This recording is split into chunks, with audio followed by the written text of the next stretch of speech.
First and foremost, I just want to congratulate Army on their season. We have so much respect for their coaching staff, Joel Alvarisi in particular, and the season that they had was just remarkable. And for our guys, I would just say when we gathered together for our first meeting back in the fall, after losing 16 seniors, there was a lot of questions about where Cornell was going to be, and a lot of discussion about being the team without so many of those superstars that graduated back in 2009. But coming into this week's game, I give a lot of credit to Ryan Hurley, one of our senior captains, Pierce Durkak, another one of our senior captains, in the way that they rallied this team and came out here and played from start to finish, which has been troublesome for us over the last couple of weeks, coming out of the gates in the second half. So I think all in all, we're very, very happy to be moving on and hope to take advantage of our opportunity and trip to the Final Four. Jeff, can you speak to the impact that Noble, Bronzino, and AJ had to this win? Mike Bronzino, I would say in particular, he really stood out today all game, off the ground, in transition.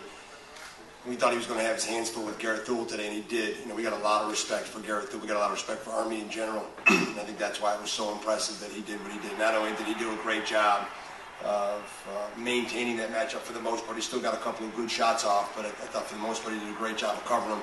But he was just such a presence off the ground and on the wings of face-offs and in transition that he just provided such a source of enthusiasm and productivity from our defense into our offensive end. So he stood out amongst everybody. And then AJ's gotten better each and every day. He's playing these games. You look at these freshmen, the way they've played down the stretch, it's been pretty remarkable. And I credit our seniors for getting them through the right way and staying with them, showing the trust that they have in that group. And it's a game-to-game thing, but on this particular day, we were very fortunate that our freshmen, all of them, everyone that competed and played for us, Ross Gillum included, played the way they did. Because I think you look at a lot of the plays that were made and the success that we had, I think you can attribute a lot of that to those guys.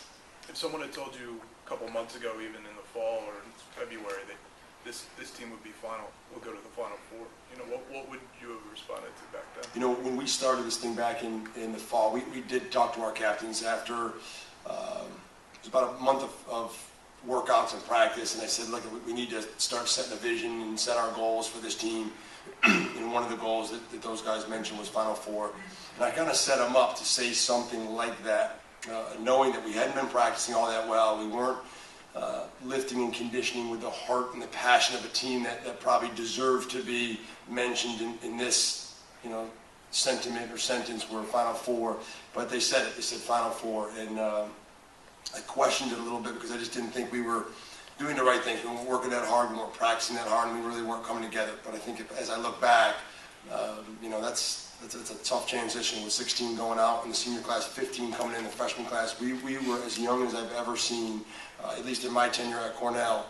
And I certainly would have found it very difficult to believe that we would be sitting here right now thinking about Notre Dame, in a Final Four surrounding. So again, I say it's a credit to your seniors, it's a credit to your captains. If you go to this length and you're competing at this point, you got to have great leadership, and our leadership comes through Pierce Durkak and Ryan Hurley, and those guys deserve a lot of credit for this. In the early stages of the season, did you get a sense that Ryan and Rob were sort of shouldering the offensive burden? Too much so. Early in the year, we felt like we were so predictable offensively.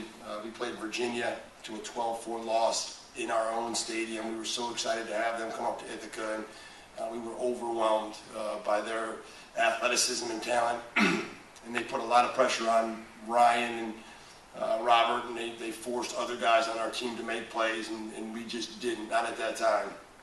And we just felt like we were just such a long way away. In 2009, we went down and played at Charlottesville. We felt like, we were a ways away, but we still felt like we had a chance to close the gap through the course of the regular season. This year, after walking off our own field, losing 12-4 to them, it was in the distance to even think about something like this. And I think a lot of it had to do with just so much pressure being put on Robert and Ryan. And I credit the guys around them: David Lau, Roy Lang, Ross Gillum, Chris Ritchie, Chris Langton. That midfield group has made it a lot easier. They're not standing out today in terms of their statistics, but they're logging quality minutes and getting to the right spots and creating a good system offensively that's taking a lot of pressure off of Robert and Ryan, and allowed us to play the way I think we're capable of and think we were capable of all year.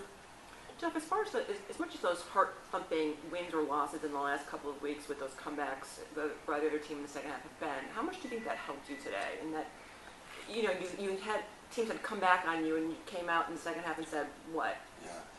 I think it's helped us quite a bit throughout the course of the whole season. I think we grew up a lot this year in a ton of different categories in a lot of regard.